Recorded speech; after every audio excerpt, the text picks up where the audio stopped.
All right. So when it comes to interviewing, I know that a lot of people get very nervous about interviewing, especially if they haven't done it for a long time.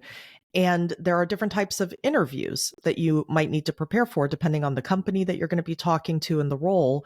And so I know that the two most common that we tend to see is behavioral and then there is hypothetical. And so I'm curious, maybe if you can help define for the audience what the difference is between those two. Absolutely. And again, it goes back to what I've talked about a lot in this podcast is I cannot stress enough how important preparation is for either category. And it's really important, Ella, to figure out from your recruiter which direction they're going to go. So, but just to take a step back, behavioral interviews, often called sort of STAR methodology, which stands for situation, task, action, result. Those are the ones that are based in the sort of tell me about a time. What did you do in a situation? What happened? What did you do? What were the results? Right. So for instance, and this is one that's so important and you have to prepare for it is, tell me about a time you made a professional misstep, right? A mistake.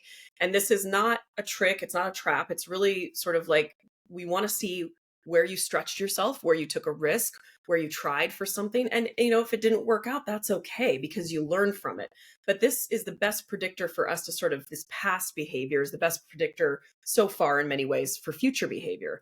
So those are really incredibly important to prepare for. You want to have actual tangible examples that sort of reflect different categories, things like ownership and humility and hiring and developing people. If you're a hiring manager, we are going to include some links, I think, in the show notes to this as well, because there are some great videos out there that help. Yes, we are. Wonderful. Now, hypothetical, much like it sounds, it's a trickier one. They use this a lot, and Ella, you can dive into this too, but they use a lot in product and eng worlds where they sort of say, okay, I'm going to frame up a very high level problem for you and I want to see how you solve it, right? And that's what you're looking for, Ella, right? Is you're looking to see how somebody solves something in a hypothetical. With hypothetical interviews, you oftentimes don't get a chance to prepare as much in advance because you don't know what the problem is that they're going to throw in front of you. But and so I think that tends to throw people off. But what I would recommend in today's day and age, you can find anything online.